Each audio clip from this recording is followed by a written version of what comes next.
مصر کی سرزمین پر یہ فقیر حاضر رہا حضور تاج الشریعہ کے ساتھ. جب حضرت مصر کے دورے پر آئے تھے الحمدللہ آپ کی خدمت میں شروع سے اخیر تک میں حاضر رہا. مجھے یہ شرف حاصل ہے انتظام سے لے کر خدمات تک. لیکن میں آپ کو بتاؤں جب وہاں پر مصر میں کانفرنس رکھی گئی تھی شروع میں تو ہمیں پرمیشن نہیں ملی تھی.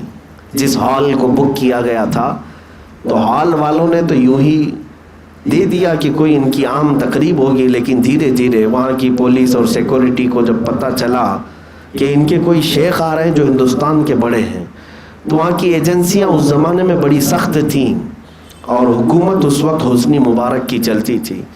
بڑا سخت معاملہ ہوتا تھا, جاسوسی کا بھی نظام بہت سخت تھا. تو ان لوگوں نے آخر تک پرمیشن نہیں دیا اور آخر وہ دن آیا کہ جب ہم نے دعوت دے رکھی تھی سارے علماء کو. کچھ یہاں کے کیڑے مکوڑے بھی وہاں پر تھے. ان لوگوں نے کہا یہاں بڑے بڑے لوگ آتے ہیں, تم دعوت دے رہے ہو. مصر میں جو جامعہ ازہر میں پڑھانے والے اساتذہ ہیں, استاذ ہیں, وہ جلدی کسی کی کانفرنس میں جاتے نہیں. ان کے کام کاج اتنے ہوتے ہیں, کئی کتابیں ان کے نگرانی ترتیب پا رہی ہوتی ہیں, وہ جلسے جلوس والے لوگ ہوتے نہیں ہیں. ٹھیک ہے دعوت دے دیا تم نے, کوئی ایک دو استاد آ گئے تو ٹھیک ہے اچھی بات ہے. ازہر کے جامعہ ازہر کے ایک دو استاد کسی محفل میں آ گئے تو کامیابی کی ضمانت ہو جاتی ہے وہاں پر. لیکن اس پر مزید یہ کہ پرمیشن بھی نہیں, اور ہم نے دعوت 100 کو دے کر رکھا ہے ہر جگہ. لیکن وقت مقررہ جب آیا 12 بجے اس کانفرنس کو دن کے شروع ہونا ہے, طلبہ بھی تھے, اب اساتذہ کے آنے کا وقت شروع ہو گیا.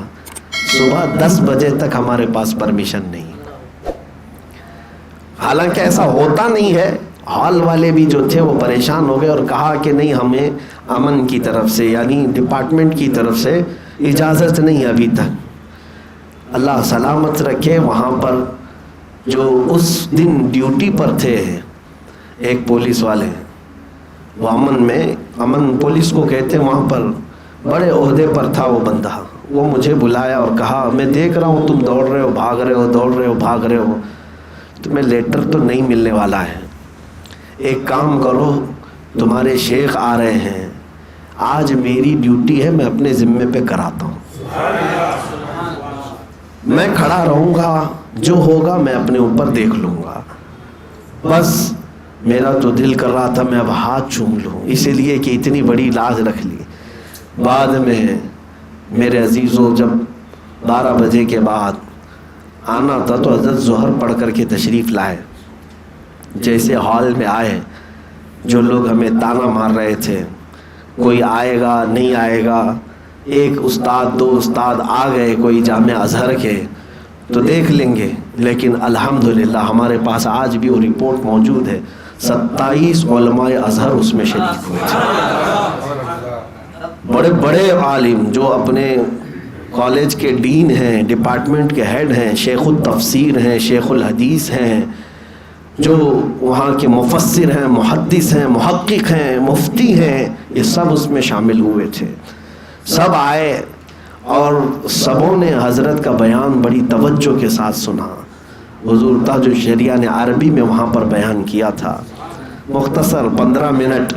لیکن جانتے ہیں جو طلبہ آئے تھے افریقہ کے, اور افریقہ کی جتنی کنٹریز ہیں سب کے کوئی نہ کوئی طلبہ وہاں تھے, ملیشیا کے, انڈونیشیا کے, اس کے علاوہ افغان کے, افغانستان کے, سری لنکا کے, ادھر کے تو تھے ہی, عرب میں بحرین کے, عراق کے, اور کہاں کہاں کے. یہ سب طلبہ وہاں پر جو جمع تھے قریب 60-70 کی تعداد میں, یہ باہر غیر ملکی طلبہ تھے. اور جب حضرت وہاں سے نکلنے لگے تو میرے عزیزوں وہ لوگ علم کے ماحول میں رہنے والے لوگ ہیں. آپ اگر امٹ پڑھتے ہیں پیروں پر تو سمجھ میں آتا ہے کہ ہندوستان میں جہالت ہے, کسی کے بھی پیچھے لوگ پڑ جاتے ہیں.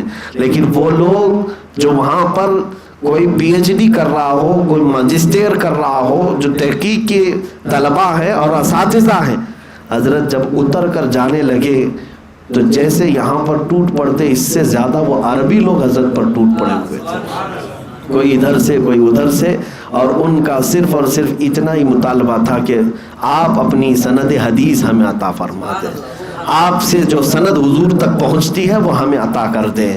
حضرت وہاں پر مجمع میں ہر ایک کا سوال سنتے رہے، اخیر میں مجھے خود حضرت نے بلا کر کے کہا سندیں منگواؤ، اور جتنے لوگوں نے کہا ہے حضرت نے مجھے وکیل بنایا تھا، تقریباً 26 سندیں میں نے حضرت کی وہاں پر علماء کو تقسیم کیا تھا۔